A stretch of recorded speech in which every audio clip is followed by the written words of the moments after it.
Episode 3, Part 2, History of Rome Podcast, a production by the History Blue Jays Podcasts. Welcome to Egypt. Again. Somewhere in Greece, Octavian was standing outside of his tent when his spy arrives. Well, what's going on with those nitwits? Oh, son of Caesar, I did not spy on them. Octavian, upon hearing this, roared in anger. What? You scum! I should have listened to myself and just attacked those dung balls, Antony and Cleopatra. I do have important information. Well, then why didn't you just say so in the first place? Tell my beautiful face what happened. Send for the executioner. Oh, wait. Just my luck. You're the executioner. No matter. Sir, it appears that the opposition fools are weakening. Perfect. Then I'll set out for those weaklings at once. Cannot stay cooped up in this camp like a chicken. Men, come here. A soldier runs up to the future emperor. Sir? Tell your bird-brained friends to start packing. We are to set out for Antony's encampment. Yes, son of the immortals, we will. Soldier leaves, and Octavian prepares for the chase. Meanwhile, at Antony and Cleopatra's encampment. Oh, sir, there is horrid news. You just woke my beloved from a nap. Be careful, he will rage against you. What do you want? The Lord of Polygons is coming. Oh, really? Huh? What's going on? Beloved, I fear that piece of dung is coming. Just as she concludes her sentence, however, Octavian arrives with his great army. To be precise, I'm here right now, and I heard you, ugliest of queens. Keep her out of this. This is a fight between us. Also, you're so ugly and malicious that Caesar didn't want you to be heir. He wanted me, the loyal and good Mark Antony. Blah, blah, blah, blah. I don't care. Soldiers, advance! And with that, Octavian charged. Wow, we are well and truly dead. The Octavian faction chased the weak Antony soldiers and came back quickly, having killed them. We must flee. That dimwit has murdered our soldiers. Servius, Drusus, Pompeius, come. Servia, Drusilla, Pompeia, attend to me. The 6 aides come running. From there, all 8 flee into the desert, where Antony's Egyptian palace awaited. Where are the revolting leaders? They have escaped, alas. Oh, why should I do everything myself? I'm going to go track them. Well, what are you standing there for? Follow me. On that note, the soldiers followed Octavian. They set fire to the camp and leave it burnt and desolate.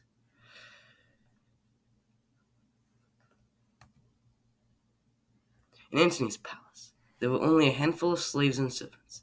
There were no soldiers. The royal duo of Cleopatra and Mark Antony were facing inevitable doom, for Octavian's army was very big and powerful. Out of fury, Antony accused Cleopatra of betraying him. Cleopatra was terrified by Antony's anger and decided to hide in her other palace, beside the great Sphinx. Antony was later devastated and could only watch as Octavian left behind a trail of destruction in Egypt. Ah! Servants! Everybody leave me and Servius in peace. I demand it! Frightened, the servants scampered away. Antony looked at Servius seriously. Kill me, Servius. I cannot beg Polygon for mercy. I would rather die than do so. I know where Cleopatra is hiding. You could join her and flee Egypt. I do not want to live in fear while Octagon destroys everything. No, I am done for. Kill me with the sword so I can end this misery. I shall not. I would willingly die for you and get tortured, but I cannot do what you ask. Then I will end this hardship by myself. Antony pulled out his sword and stabbed himself. it would prove fatal. He lay down on the floor in agony. "Take me to Cleopatra!" With great difficulty, Antony mounted his horse, and both he and Servius rode to Cleopatra's hiding place. It was to be her own tomb. Servius screamed loudly, and a slave finally answered and drew back the bolts. Antony and Servius both staggered inside. There she is. "Cleopatra! My Cleopatra! I thought you were dead." Antony, you are in agony. "I am dying, my dear. I implore you to tell Octagon I am dead, and to make peace with him. Do not catch me as I fall." Never will I make peace with an evil shape. "Kiss me then." Cleopatra bent down, kissed Antony, and he was gone. The sun has burned out. The world is dark. Cleopatra produced a small black snake. The snake was wriggling and bit her. Sweet as perfume, soft as air. Oh, Antony! And so her life, too, ended. I guess I should just weep. Servius cried with great passion. Slave, run to Octavian. Tell him about the deaths.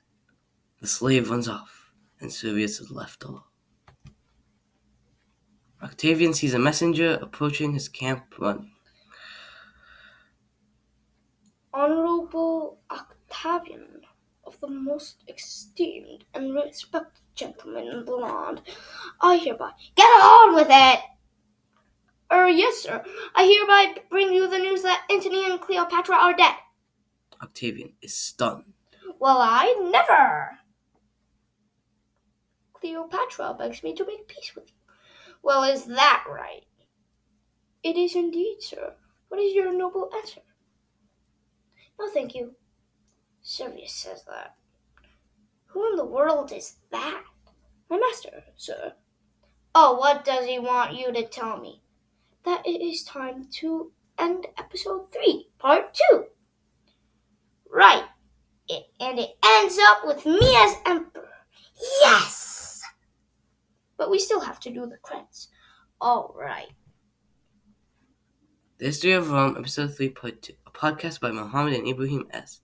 Cast list: narrator Mohammed, animator Mohammed, script Mohammed, Mark Antony Mohammed, messenger Mohammed, random soldier Mohammed. Octavian, Ibrahim. Cleopatra, Ibrahim. Servius, Ibrahim. Spy, Ibrahim. Drusius, Ibrahim. Soldiers of Antony, Ibrahim. You are listening to the History of Rome podcast, Episode 3, Part 2, by Ibrahim and Mohammed S. It started with Julius Caesar's murder in Episode 1.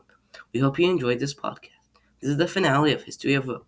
We'll now move on to History of the Civil War. Thank you for listening. The end. Rip. Cleopatra. Rip. Mark Antony.